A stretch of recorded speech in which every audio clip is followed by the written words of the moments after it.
Hello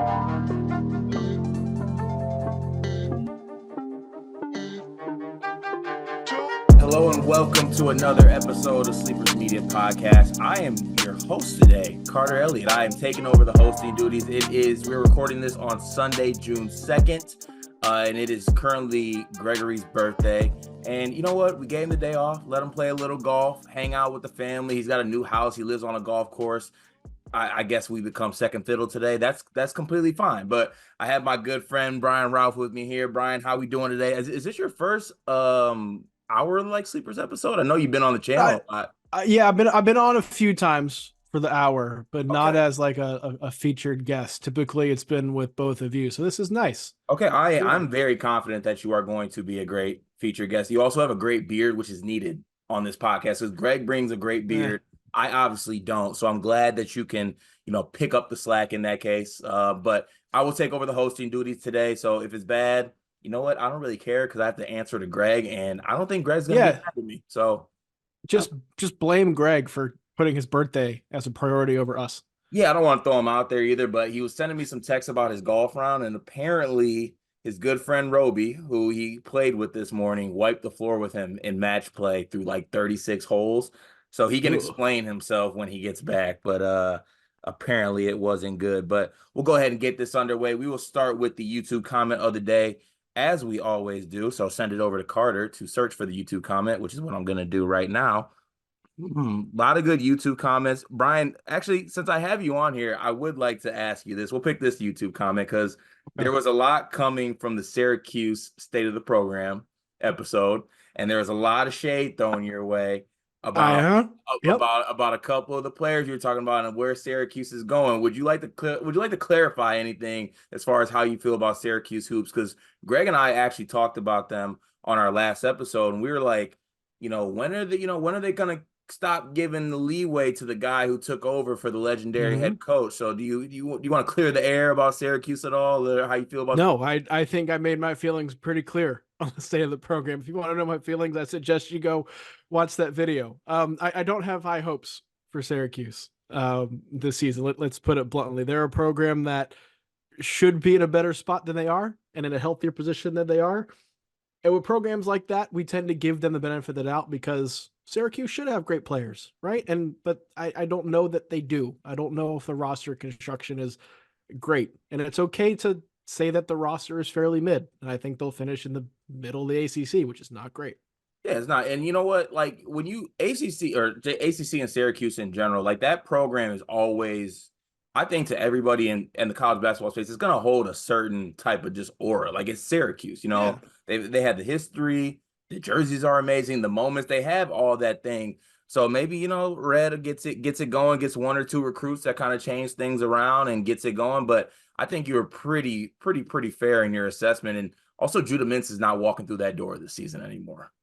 No, I felt really good about Syracuse at the end of the year going into this season. And then like everybody left.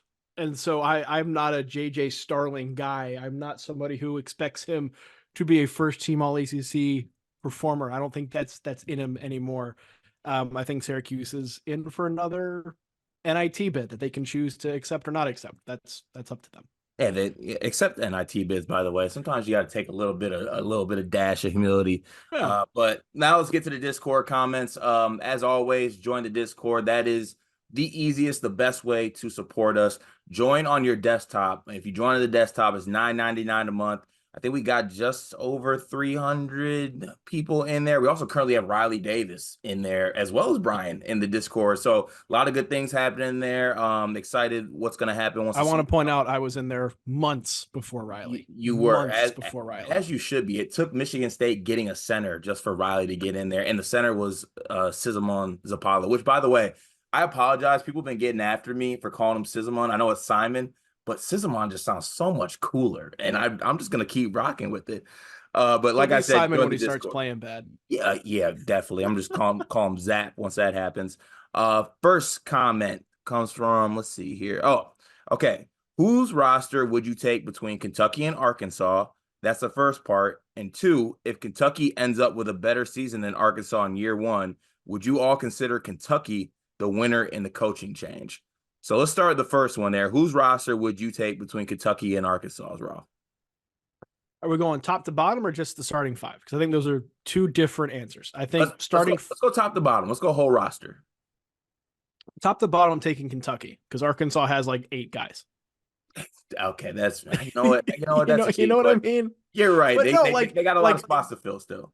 They do. But I think Kentucky can run like 10, 12 deep and be totally fine. And that's the way Mark Pope did this last season at BYU and way he has liked to utilize those deep benches. And I think he's in a position to do that without much drop off. Now, Arkansas has more star power, but I released my top 25 and I had Kentucky ahead of Arkansas because I think I trust Pope to get more out of the group that he has because of the style of play than what Arkansas has and Calipari has at Kentucky. I saw someone make a joke about this online about Arkansas, and I think it's kind of true.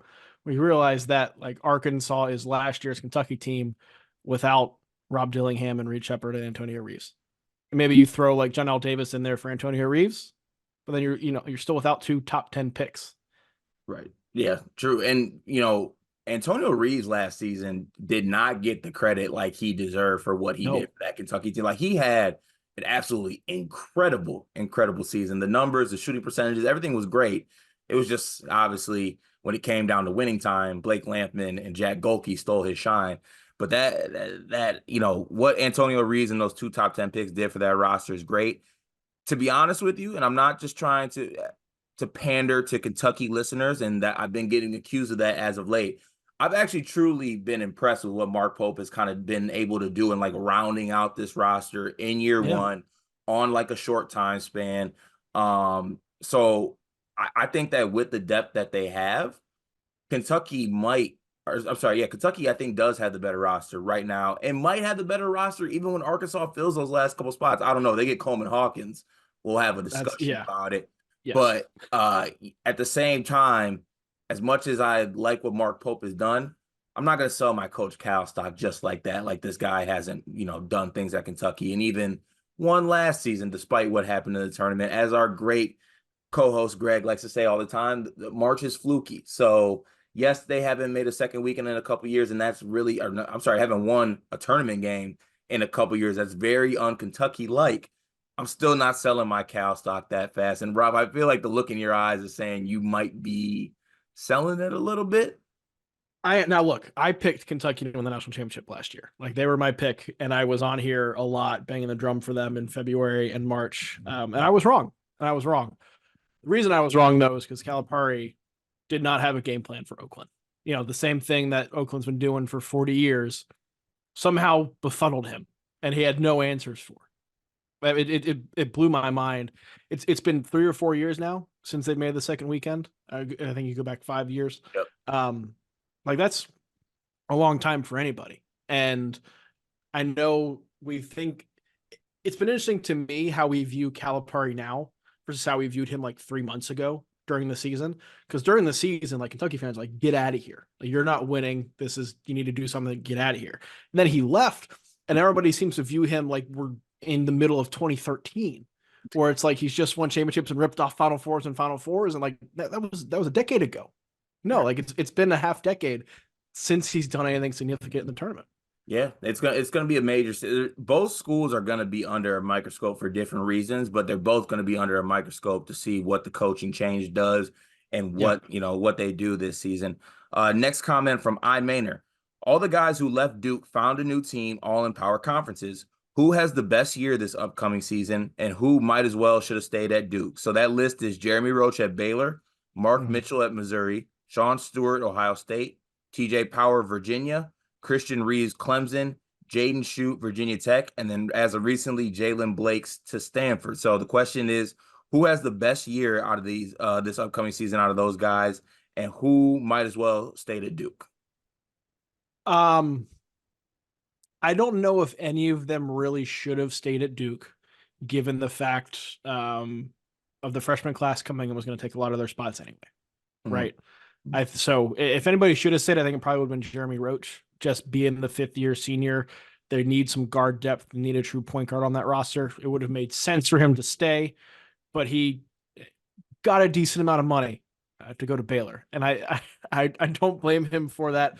I think he's in the best position to succeed as well. You're going to a preseason top 10 team consensus in Baylor. You're going to be the starting point guard, at least start the season, provide what I think he could have provided Duke this past season or this coming season, what he did this past season for Baylor. I think he's in a prime position to succeed. I don't think it's that hard of a choice. I do think of the others, though. TJ Power at Virginia is in a good spot. He didn't play much as a freshman because his defense didn't let him be on the court. I'm interested to see how that works with Virginia and the way Virginia wants to play.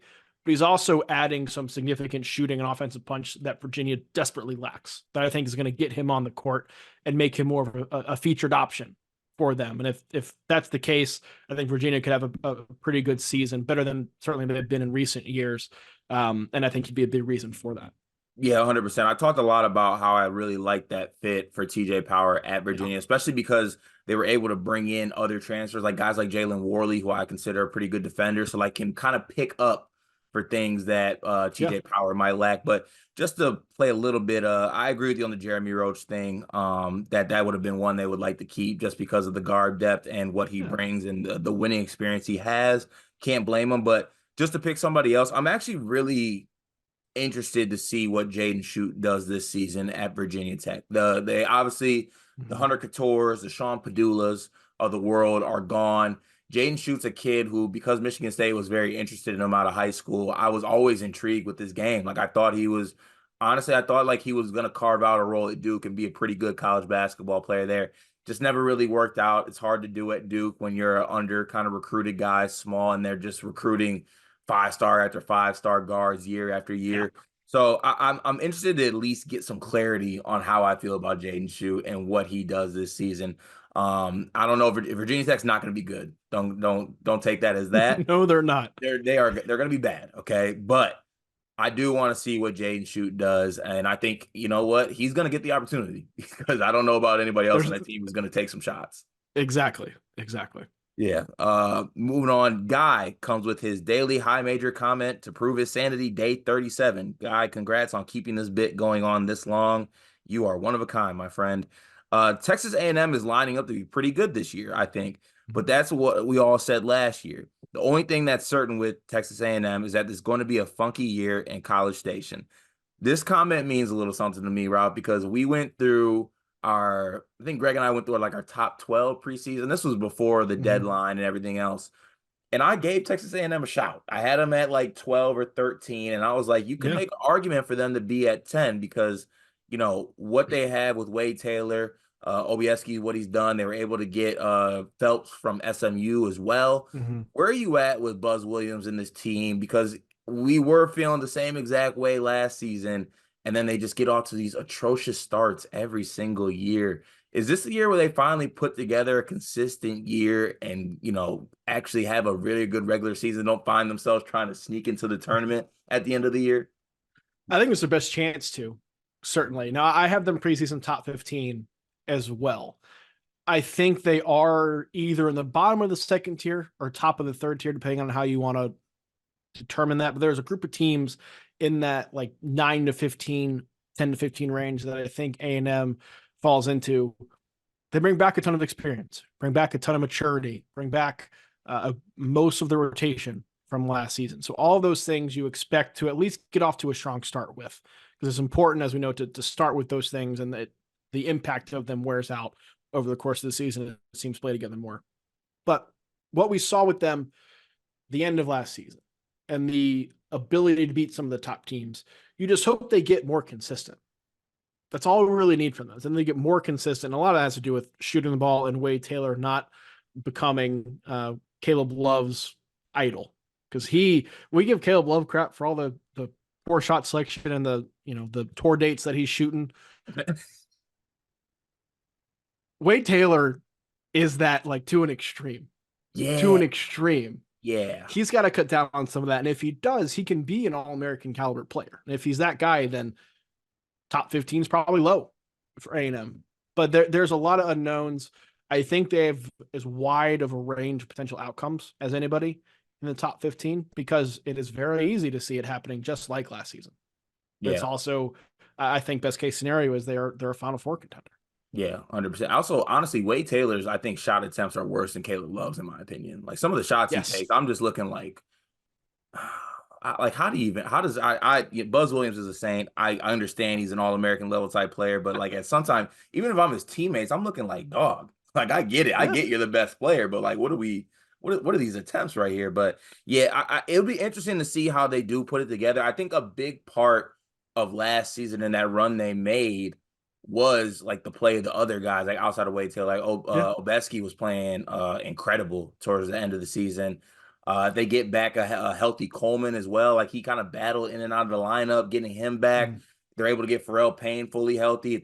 I mean, that dude's knees are always just giving out. But when he's healthy, as a Big Ten fan, I've seen him dominate games in the post.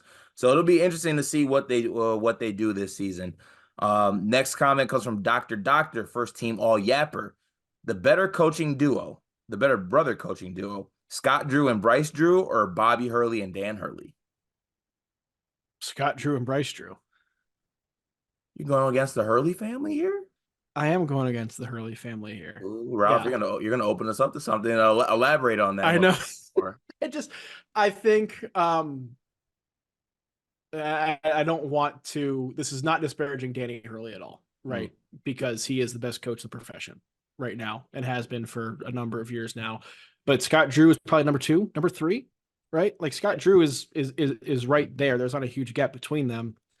I think right now, and we'll see what happens this year because I know Bobby Hurley finally has some NAL money to play with, and he's put together a pretty good roster. Um, but one team in the Phoenix area has like made some noise the last couple of seasons and won games in the NCAA tournament, and it wasn't Arizona State. It was mm, Bryce Drew and Grand Canyon, yeah. right? So because of how close Scott and Danny are, I'm gonna give the gap I view currently between Bryce and Bobby as the difference. So I'm gonna go with the Drews, but I don't know if there's necessarily a wrong answer. Yeah, I think I'll go with the Drews as well, just because I'm gonna just do this process. I think if you gave Bryce Drew the Arizona State job, I think he would do a better job than Bobby Hurley has done. Um, Bryce Drew also had Dylan Dessou and Darius Garland at Vandy, and then Garland got hurt all season. We forget that. we do forget that. You know how quickly going to Grand Canyon, just flipping the narrative around and win some games. He really did have Yeah. that team and could not get it done. Well, Garland got hurt. Like Garland and Dessou both like missed pretty much the entire season, and then they like didn't win a game, and he was out immediately. Yeah, I guess what could have been, what could have been. This one comes from Jack, and Jack is a new Discord member, by the way. Shout out to Jack. He says, in this instance, does Brad Underwood leave Illinois next season? Illinois goes 20-13, losing in the first round of the Big Ten tournament in the first four. Ben Humrichis averages 18 points a game, but no one else averages double digits. All the other guys, Ty, Boswell, Merez, all around 7-9. KJ and Avicic both portal after underwhelming seasons. And the options are Kansas State, Villanova, and Miami, Florida, who have openings and are calling. Side note, would Brad Underwood ever leave for another Big Ten team?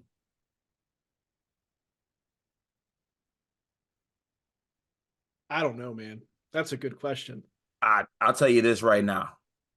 Would he leave for another Big Ten team? I actually think he would. I 100% think he would.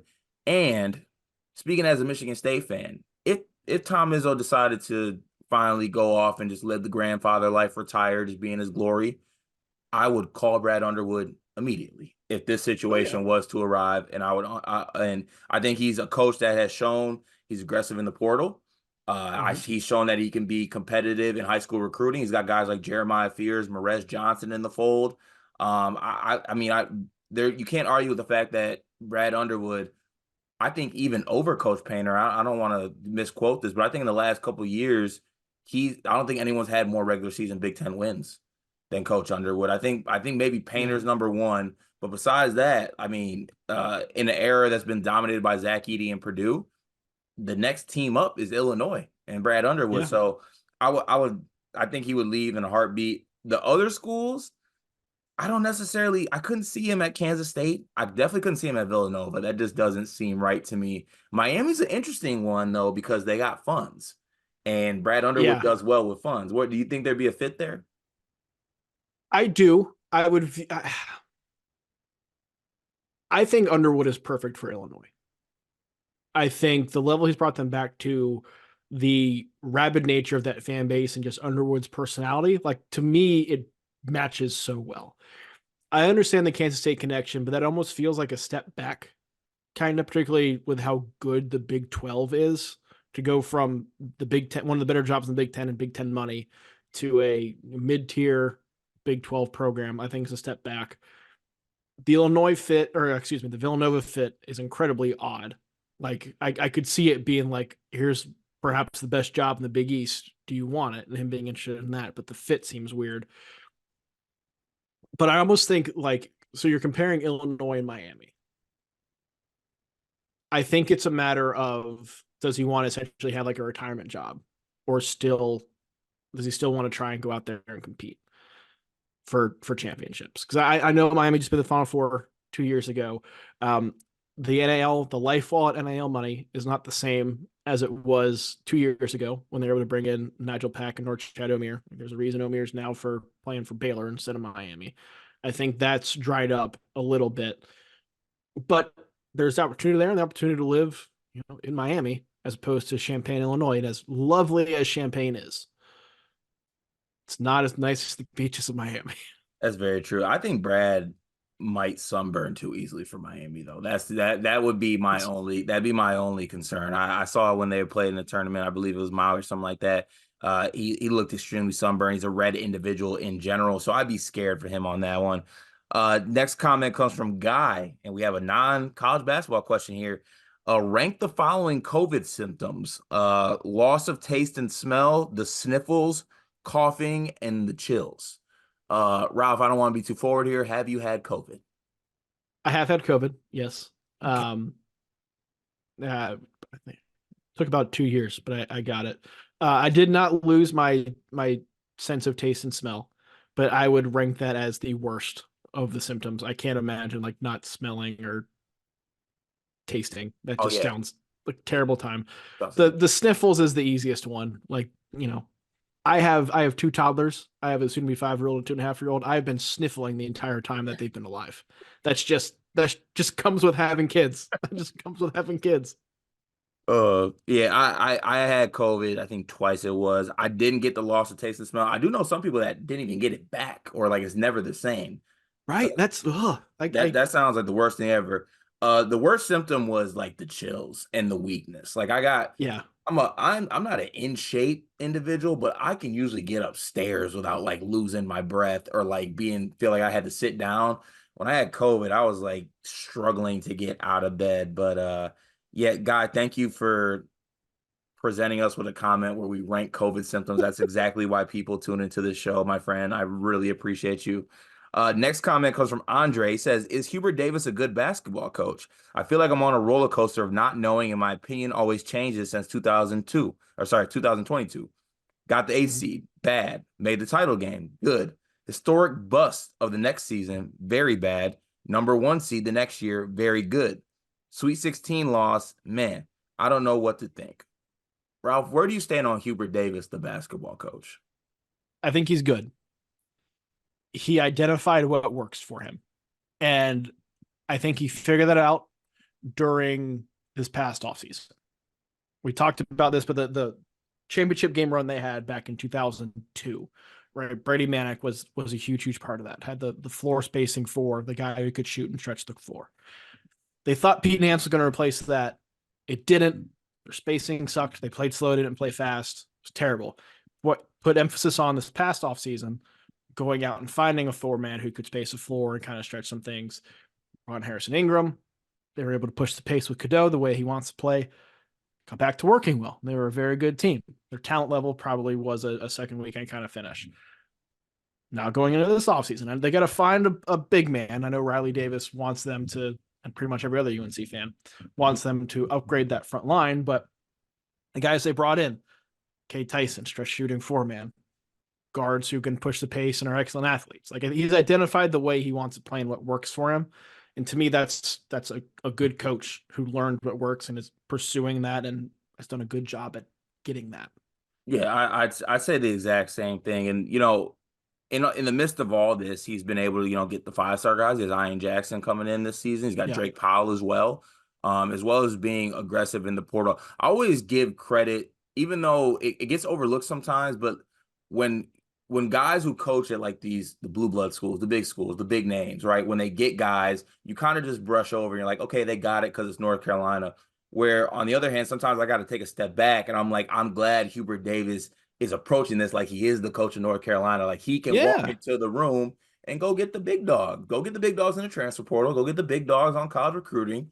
You're North Carolina. You're Hubert Davis. And he's approaching right. it like that. And you know what? I appreciate that. And yes, they had that historically bad year, but then they bounced back. And I think they're going to have a great year this year with RJ Davis back and, you know, all the guys you mentioned. I think UNC is in good hands with Hubert. I think he is a good basketball coach, where it was a little bit shaky there for a little bit, and a lot of Mhm. jokes were made on his behalf. Some of those by me, so you don't have to tell me that. I know what it is. I know I did it. Um, Last comment comes from I Maynard. Says Louisville's roster looks really good this season, way better than in recent years. Would a court storm be justified if they beat Duke or UNC at home?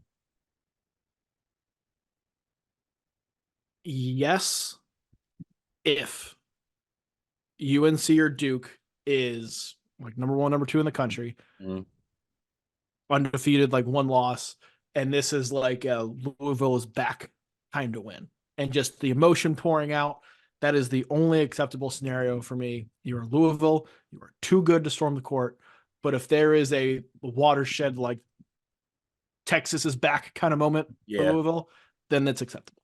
Yeah, I'd accept it just because there actually be people in the Yum Center. Like one of the most depressing things about that, like the seasons they had with Kenny Payne, is like there was just no one in the stands. I think there was one game, the only person that was in the stands was a player that was suspended. Like Yeah. they need to get people back in there. And I think Kelsey at minimum has done enough, like with the roster, with his personality, whether you feel like it's a gimmick or not. I think he's gonna get people like back to the games, and as well they should. They suffered under Kenny Payne. Like they should, you know, even though you got to enjoy your point guard being Chucky Hepburn, just go make it happen. There is some talented guys on this team.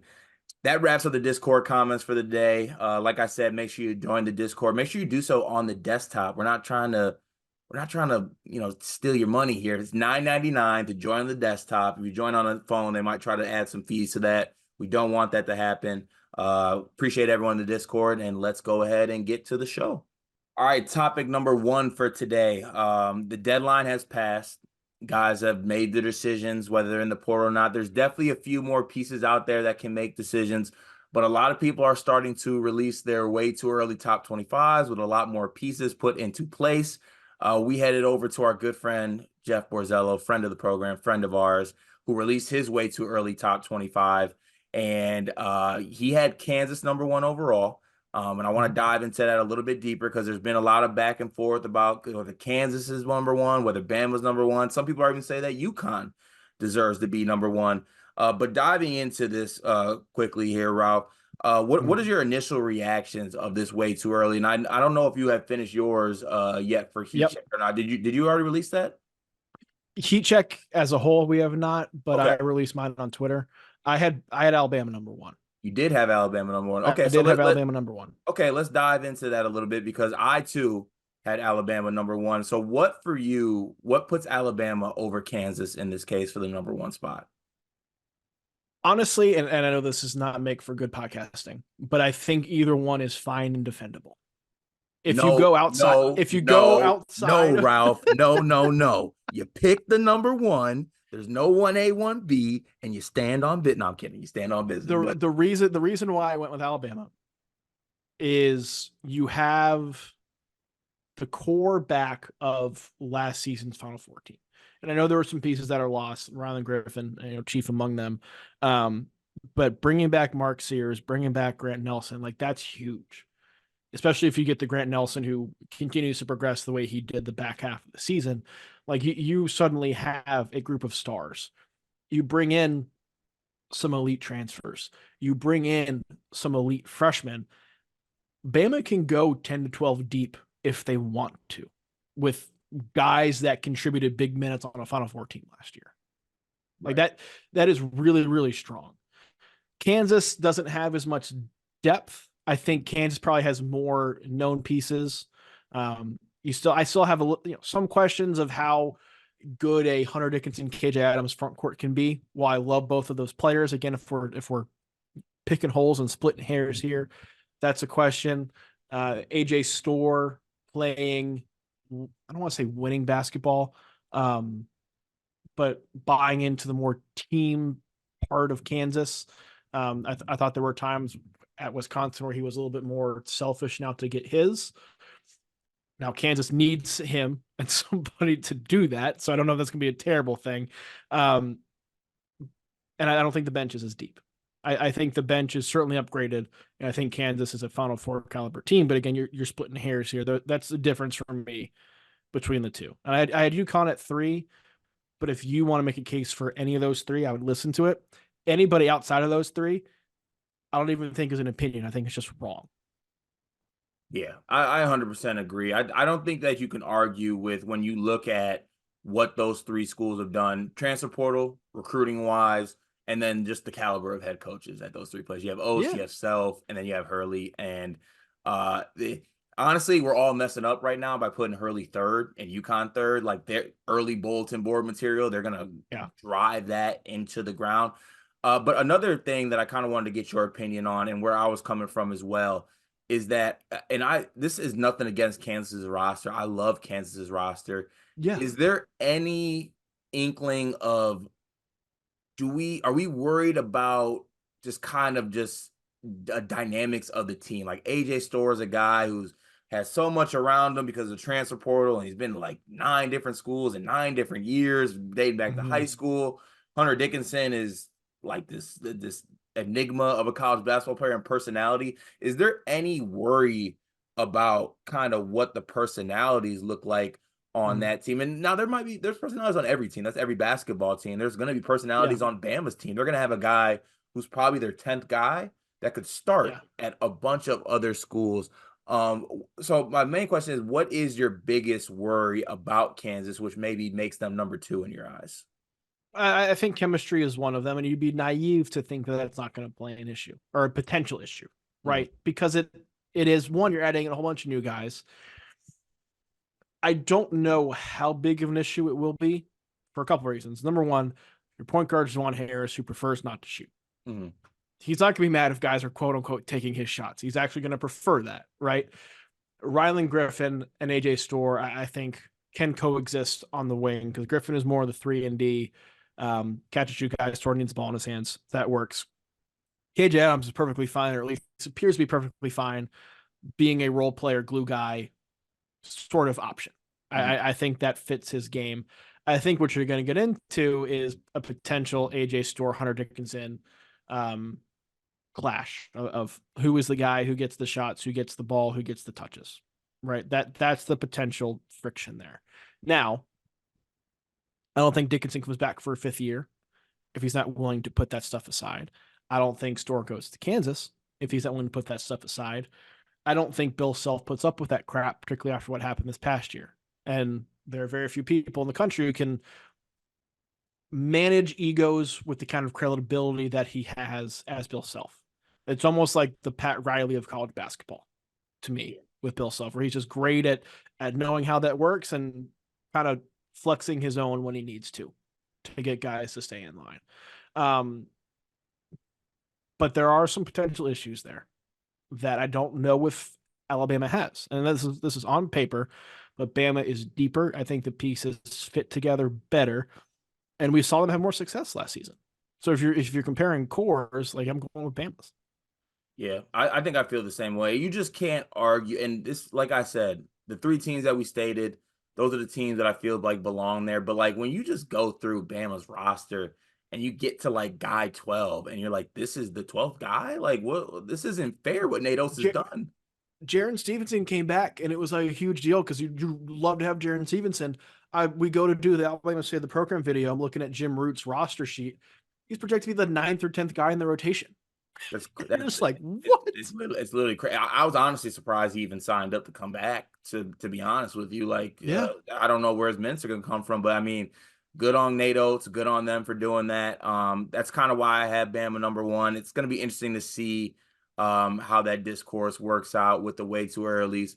But also looking through the rest of this, I'd like to get one team on here that you're maybe higher on, or one team that you're lower on out of the top 25?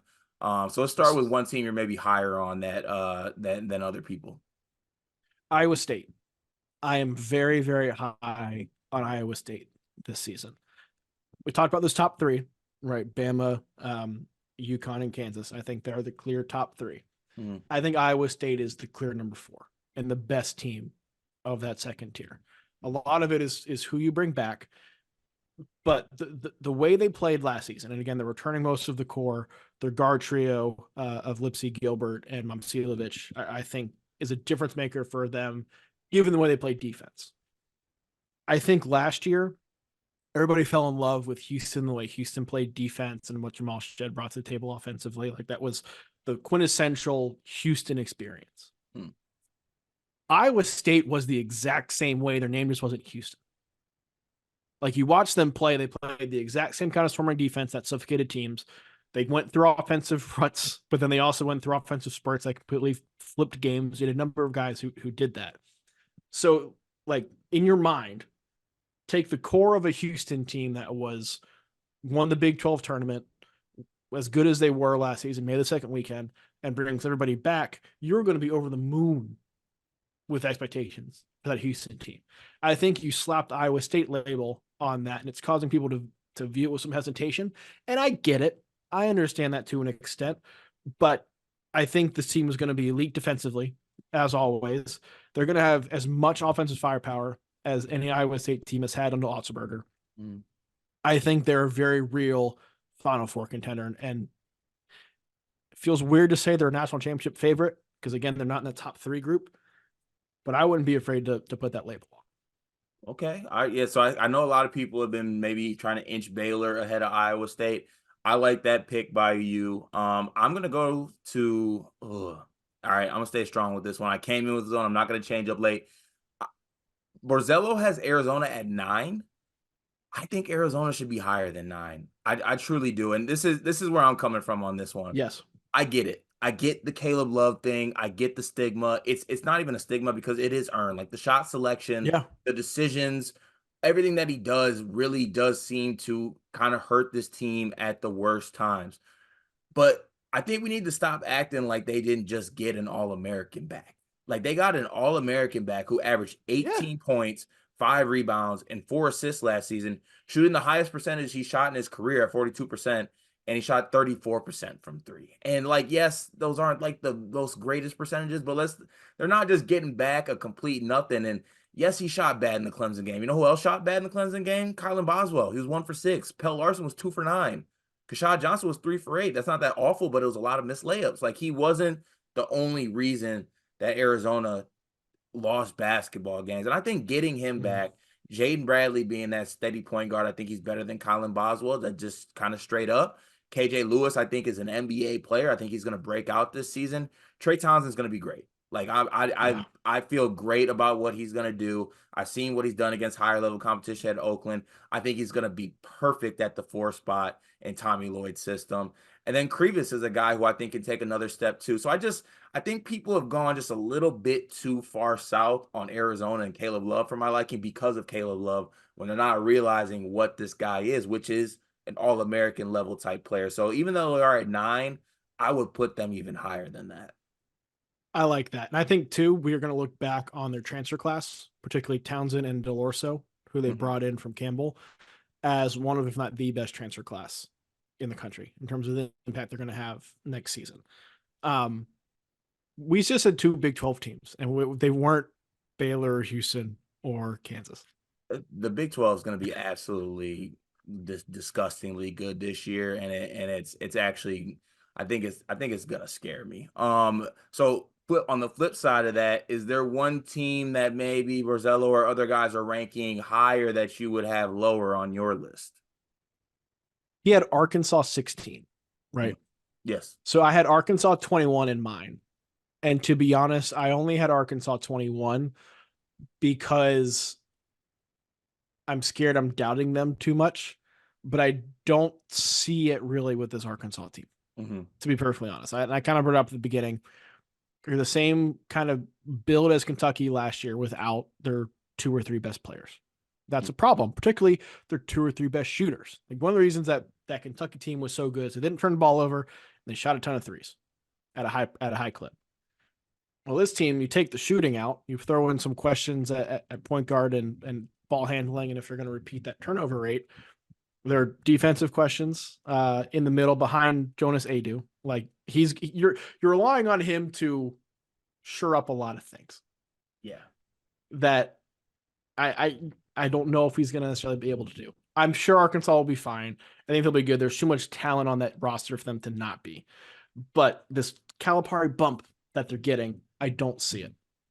Yeah, I'm with you on that. And that roster, obviously, there's still some spots to fill. I know they're in the Coleman Hawkins sweepstakes, so we'll kind of see where it goes. But it does seem they are like, I reserve the right to retract this if they land on Coleman Hawkins. Okay, I will give you that out. But like part of the reason why Kentucky lost was like some of the players that were on that team last season, and they got the players that like weren't the best. Like DJ Wagner was a part of the problem last year. Like I'm not saying he's gonna be bad, but he was a part of the issue. Even guys like Adou Thiero were a part of the issue. So like you just can't forget that when you're looking at this. So I do like that. I think the idea of those guys right now, we'll see what happens, but I think the idea of those guys is better than the actual on-court product right now. Yeah, I'd agree with you on that one. I was gonna go. I'm gonna send a shout out just to Purdue because I know Greg probably would have picked them. Purdue's at 15 in this list. I knew he would have probably wanted them higher with Braden Smith and those guys back. But I'm actually gonna go with another Big Ten team. Borzello had Indiana at 18. 18 seems a little bit. I think that they should be a little bit higher up on this list. I think that they're. I'm sorry. I think they're a little bit maybe too up there on this list. Okay. This is gonna.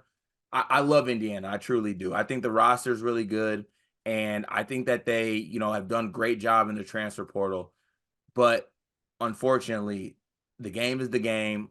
I feel the way I do. I've seen this story before with Mike Woodson, man. Like they win the offseason. Everybody feels good about them, and as they should be. I think they really should feel good about about Indiana and the Hoosiers. But to me, I would feel more comfortable, and this is nitpicking at this point. I feel more comfortable with them at like 20, 22, something around there.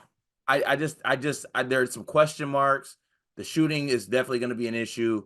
I'm not worried about them. I think they could figure it out. I'm not saying they're going to be bad by any means like that, but I would just have them closer to like 2021. I think if I was ranking them. Yeah. I had them 15 from a purely on paper standpoint, and I felt gross about it. I don't have much faith in Mike Woodson, but the talent is there for this team to be pretty good. Yeah. And look, honestly, going through this top 25, it has me pretty excited for college basketball season and the talent it on does. the roster. It should be a really good year. But all right, let's go ahead and move on to topic number 2.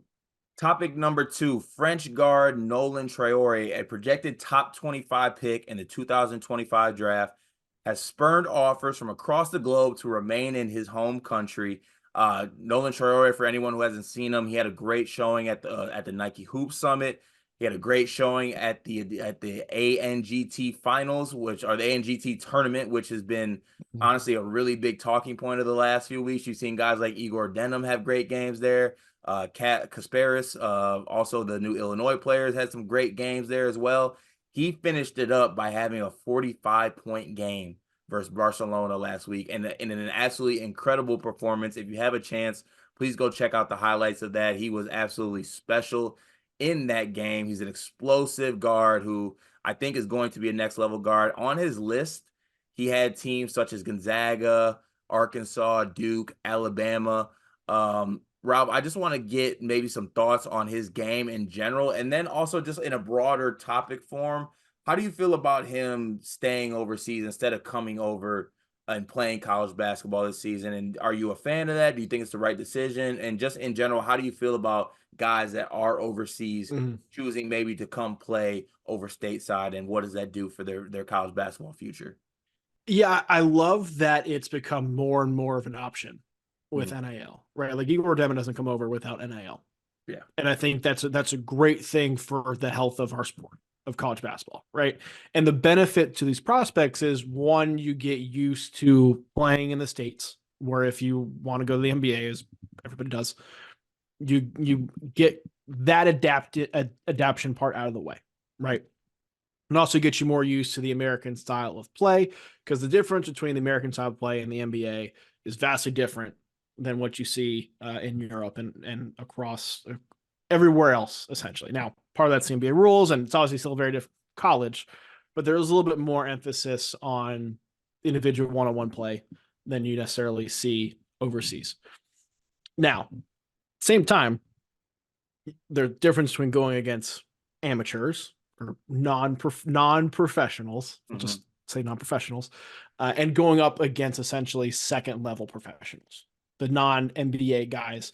There's a big difference there. And we've, I think, made this joke with Luka Doncic now the last month or so, because he wasn't really in the conversation to be number one, despite being the youngest ever EuroLeague MVP. And the big knock on him was like, well, we've seen him do it against everybody in Europe, but we didn't see him do it cold night at West Lafayette or on the road at the Rack or somewhere like that. And then it's like, well, no, he's just a really awesome basketball player, and he tore up grown men at 18 years old, right? Mm. I think there is a benefit to staying in Europe, and Traore is signed with a first team league in French that's playing in the FIBA Champions League. So he's going to be playing at the highest level of Europe this next season. I think he's going to get a lot of experience doing that, and a lot of good experience doing that. It would have been so much fun to see him like suit up for Gonzaga, suit up for Alabama, playing in just one of these up-tempo systems, because he's awesome. He is awesome. Like he's 6'5", needs to add on some more weight, but again, he's only 17. Like that's going to come. He's 6'5". He can score from all three levels. Really good off the bounce. Really quick first step. Good feel for the game. Like all of the things you see from really good European players with high basketball IQ. He's got that. He's an awesome player. He's probably going to be a top 5 pick in the 2025 draft. I think he has superstar potential written all over him. Again, it would have been fun to see him in college, and like that it was an option, but I'm not going to knock him for staying in his home country for another year, playing in a spot he's familiar with against grown men that are going to help him grow his game. Yeah, and his game too, as like a 17-year-old, like you said, like the playmaker that he is, and I think he's going to be playing on one of the better. I think it is in the first division of the French, which is some really good basketball that's played over there. A lot of the French players that have come over to the NBA have come from that league. So he's going to be playing in a really good league. And you know what? Honestly, I think it is a good decision for him. And this is not to say that he is like ducking the smoke or anything like that. I don't want that notion to be taken from this whatsoever. But you look at the schools that he could have gone to, Duke. There's all types of guards over there. Like Tyrese Proctors and the Caleb Fosters of the world and the other guys that they brought in. Arkansas, they got Boogie Flan, John O. Davis, like a lot of high usage guys, DJ Wagner. Gonzaga, even they got Hickman in the fold, and they have other guys on that team. Then Bama, obviously, as we stated, just has this full roster full of guys. Because Bama honestly needs more depth. Like Bama needs another guy, right, to go from one to like super one in the country. Like that would just be being a cheat code at this point. I just think that is probably the right decision for him, given the teams that were on his list. But man, it would have been super, super exciting to see him play college basketball. Do you think that he was somewhat, I'm not saying he's ducking smoke, but does he look at a guy like what happened with Tyrese Proctor and kind of have maybe a second thought in his head that maybe it's best for him to stay in his home country and develop his game? Because Tyrese Proctor had this same type of kind of hype coming from overseas. Granted, he was a reclass point guard, so a little bit different in that scenario. But do you think he sees cases like that and kind of has second thoughts about it? I'm not going to say that that's like the driving force, but it's probably brought into the thought process at some point, right? I think the more likely scenario is one final opportunity or one last season per se to play in your home country, place you're familiar with, again at 17, like kind of be at quote unquote home. I think that probably had more to do with it, along with the playing time stuff, as you mentioned. Yes, could it have played a factor? I think so. But as good as he is, I think the other factors were weighed much more heavily. Yeah, I'd agree with you. I think that how good he is and what he's done. I mean, he was And that Nike Hoop Summit thing, he had 18 points, 4 assists, and he was on the court with like other top projected. Like he was on the court with Dylan Harper and Cooper Flagg and Ace Bailey, and you could see like, yeah, that guy's like a future pro. The two players that stood out to me most in that game were Harper and Traore. Yeah, they were absolutely incredible. It would have been nice to see Traore come to the Big Ten, and I don't even know where he would have played, but him and Dylan Harper could have battled it out for one more year and get to see him play in Piscataway, New Jersey. But all in all, I think it was a good decision for Traore. I'm excited to watch him. The top 5 pick stuff is extremely warranted. And you know what? College basketball, it's got enough talent to get us by. You know, we got Braden Smith.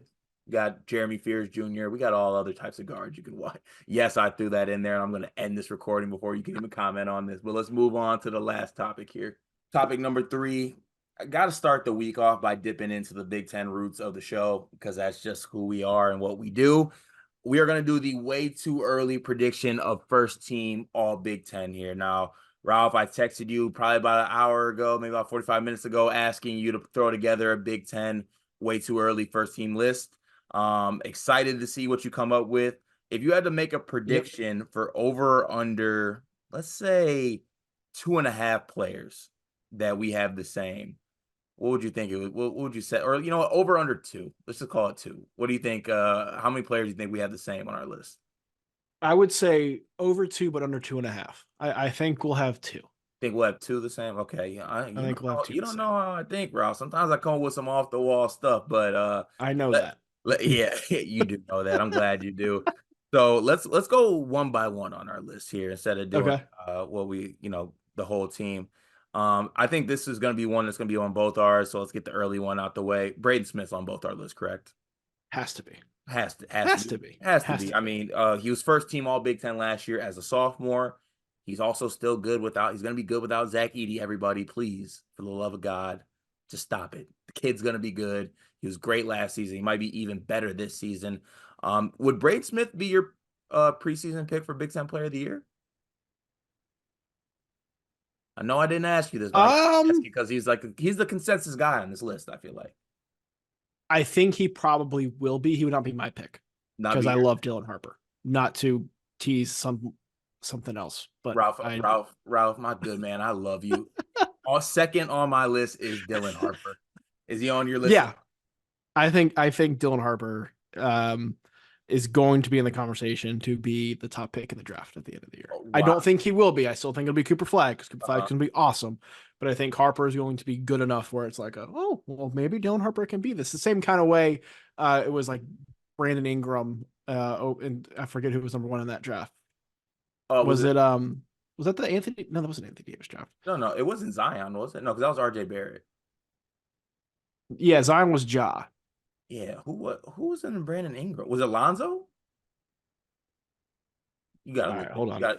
You gotta look. I'm embarrassed by this. No, you should know this, Ralph. Honestly, I should. This is not something I would know. People know. Yeah, no. Do you know why we forgot?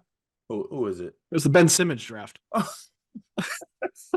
Good grief! Oh man, Ben Simmons. But no, like when that came out and it was like everyone knew Ben Simmons was going to go 1, but people were like, "Oh, Brandon Ingram could be pretty good.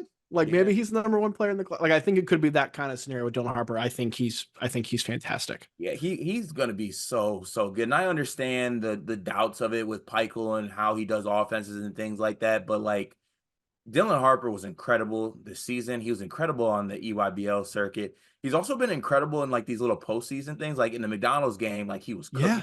Nike Hoop Summit with Nolan Traore, who we just talked about in the last segment. He was cooking. Jordan Brand Classic game. Really, like I just think his size and his game and like the strength he has, and then playing with guys like Ace Bailey, like I am so excited to watch him with Rutgers. If he's a letdown and Rutgers is a letdown, it's actually going to ruin my mood astronomically. But I think he's going to be incredible. I think so too. It'll be fun to see. Me and you are 2 for 2 so far. Let's switch it up here. This one, I'm not feeling good. I'm not feeling good about my under prediction now. This one, I don't. This one, I do not think that you will have on your list. I have Peyton Sandfort on my list. Yeah, I don't. Okay, listen. I don't. Listen, Peyton Sandfort, I think, is going to be the beneficiary of the high usage guys that McCaffrey has been able to have in the past. Now, don't overreact to this because he is not nearly the talent that any of those other guys were. He is not a Murray. He is not he's not an either Murray. He is not Garza. Don't like get that twisted in any way, shape, or form. But last year, Peyton Sandford was a guy who averaged nearly 17 points a game, 7 rebounds, and 3 assists. And he was a guy who, towards the end of the season, they started giving him more opportunities to had the ball in his hands and create a little bit more. So he had a triple double. He had games 23, 6, and 5. He had 30 and 12 against Kansas State. He had some really big productive games coming down the stretch. And at his size of 6'7", I think he's going to be very productive. Playing next to Brock Harding, playing next to Josh Dix. Owen Freeman had a really good freshman year. I think he's going to be pretty good. I think Sanford's going to have good enough numbers to get his way and work his way on to first team All Big Ten this season. I believe he might have been second team or third team last season. I think he eked his way onto one of those lists. Mm-hmm. But I'm buying all the Peyton Sanford stock. I think he's going to have a really big year for Iowa. I think he's going to have a good year. I don't know how good Iowa as a team is going to be. Mm-hmm. I think that may kind of keep him limited to a second team or third team. Again, I think he'll be fine. But I don't think he is going to break through the way some of the transfers will, because I have a transfer left on my list, and some of the newcomers to the league. Okay. May add some additions there. Little teaser. Okay, why don't you unveil the third guy on your team after our first two that were All right, so I put Jay Nakins on mine. I love you, Ralph. I ever told you that? I don't tell you enough, I don't think. And I think the thinking is a lot of the same reasons why you said for Sanford, because I think he is going to get a lot of the shots, quite frankly. And I think Michigan State's going to need him to be, like, playing that Tyson Walker kind of go-to guy role. I think he steps into that. Yeah, I think it's going to be really good. And, as a Michigan State fan, we for years have been like, what would it look like if Jay Nakins plays the 2? Like, what would it look like if he plays the 2? What if he has a higher usage? What if he has the ball in his hands this more? And for better or for worse, this season, we're about to find out. We are going to find out what it looks like. And I am excited. And if he is, kind of what we think he is, I think he will excel in that role. And someone has to score the ball for this Michigan State team. And I think there's going to be a lot on Jay Nakins' shoulders. So I really like that pick. My next one, you're probably going to hate as well, Ralph. I'm not going to lie to you, because it goes along with a player that is very talented, but is going to play a lot of losing basketball in the Big Ten this year. Okay. Actually, no, I'm making a sub here. Time out. I was going to put Dawson Garcia at the 4. But I'm going to, because Dawson Garcia is really, really good. But I'm going to put another player up there who's another really good 4 who I think is going to play more winning basketball. I'm going to put Malik Reneau at my 4 spot. Okay. I think Malik Reneau, even with Ballo in the fold, is still going to have a very, very productive year. He had a very productive year last year next to Khalil Ware. I just think Reneau does a lot of things that, kind of honestly lead to really winning basketball. I think that he's a little bit undersized center, but like still has good size at 6'8", 6'9" at the 4 spot. I think he's an underrated passer. He showed that he can, be at least a threat from the outside with like a little mid-range 3. I mean, he's not a knockdown whatsoever, but as a sophomore last year, the improvements I think were incredible. Obviously, the minutes were doubled, but he was able to go from 6 to 15 points a game while chipping in 3 assists and 6 rebounds. Shot a respectable 34% from 3, 56% from the field. I think that Malik's in for a pretty big junior season, and I think that also he might be aided by the success I think Indiana might have in the Big Ten as well. I think Ballo takes it from him, because Ballo is on my list. Okay. Well, one of the Indiana bigs is going to get it, I think. Ralph, why can't both of them get it? Because then you're betting on Indiana being the best team in the Big Ten. Good point.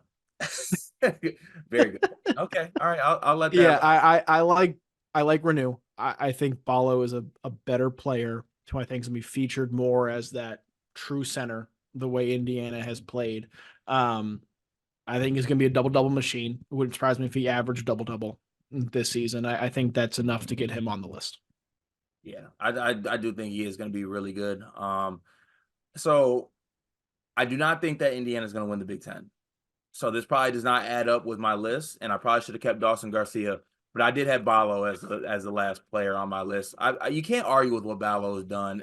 I think he's one of the more underappreciated bigs in the country, and given what Woodson has done, even if you're a Mike Woodson doubter or not a believer of Mike Woodson, he's had productive front court players. Like he can do that. Maybe he's not making the best decision on what guards he wants to play, but damn it, he's good at getting those front court guys. I think Ballo's going to have an incredible year for Mike Woodson and the Hoosiers. I think so too. Now I'm going a little bit off the radar with my fifth guy, and I'm doing some final calculations here to really back it up. But I'm going with Dylan Andrews from UCLA. Coming with one of the new guys. Okay. He was the newcomer that I mentioned, and I expected him to have a breakout season last year. That was someone for me stepping into that full-time point guard role, Tiger Campbell's absence. I thought he was going to really take off. I liked what I saw from him as a freshman in spurts behind him. Didn't really happen last year. I mean, UCLA just sputtered out of the gate, but turned things around late. And Andrews was a big reason why they turned it around late. The first 18 games of the season for UCLA last year, Dylan Andrews averaged 9.6 points per game, 3.7 assists, shot below 35% from the field and below 25% from three. The last 14 games of the season, which is also the time where UCLA flipped things around and started getting their groove back and closed really strong. He averaged over 17 per game and shot 44% from the floor and over 40% from three. He's the guy who really flipped his game and played at an all-conference caliber level for half the season. I'm going to expect that to continue into this next season. And UCLA was I think my number 3 team in the Big Ten, if I'm not mistaken. I think they were the third top 20 team I had. He's the reason why. I think he's capable of being a guy for them. And in a year where the Big Ten doesn't have the top end teams that maybe they've had the past couple of years, I think the opportunity is there for UCLA to come in and win a decent amount. If UCLA, the program UCLA, goes to the Big Ten and wins a decent amount, their best player is going to get a good amount of buzz. And I think Andrews is that guy. Yeah, I like that shout because I think Andrews, I'm really high on his game. I was high on him out of high school. Expected a little bit more of a jump. Obviously, UCLA sputtered last season, but you pointed out he did pick it up towards the end of the season, and that actually did lead to some UCLA wins towards the end of the season. Some other guys I just want to throw out there who I had in consideration and interested to see maybe if you think I should have maybe put one of those guys. We didn't. Neither of us mentioned Great Asabor. Do we? No, empty stats on a bad team. Empty stats on a bad team. Okay. The other one I had a consideration for Ben Humriches. If Illinois could be a good team, maybe they find a way to get one guy on there. And then also I had a little bit of consideration that maybe Ace Bailey just might be that good. Like one of the Rutgers freshmen is just going to be incredible enough to make first all Big Ten. I think we defaulted that to Dylan Harbour. If Bailey's a better freshman, I would put him on it. I think the only scenario where both of them get on it is if Rutgers is a top 2 or 3 team in the Big Ten, which is not out of their own possibility at all. But unless you have, the Big Ten champs, or maybe you're a really good number 2, it's hard to get 2 guys on the first team. Yeah, I agree with that. I think we did a pretty good job with that. Greg, sorry, none of the Michigan players made it. I think you guys are going to have a good season, though. Don't get me wrong. But Vlad Golden couldn't do enough to get over the hump to be better than Ballo, and I think that's just fine. One big thing presented by nobody. We really got to get some type of presenting sponsor. This is absolutely ludicrous that we don't have one. If anyone's listening to this, we are easily bought. You can sponsor this for like the small cost of insert dollar value amount here. But Ralph, what is your one big thing for today? My one big thing is that we need a college basketball video game back. All this stuff has been coming out about the new college football video game, and it's great. I'm super excited. I can't wait to play it. I've already bought it. But why is there not one for college basketball too? I understand the market for football, but EA has now figured out all of the licensing for players. They've gotten all the team rights. Like, let's go ahead and get this thing done. Let's get this thing rolling. I don't care if it's EA. I don't care if it's 2K. I don't care if it's somebody else. There's enough of a market here, college sports fans, college basketball fans. Give us a college basketball video game. I'm with you. I need it bad. Also, I'm so excited for the college football games.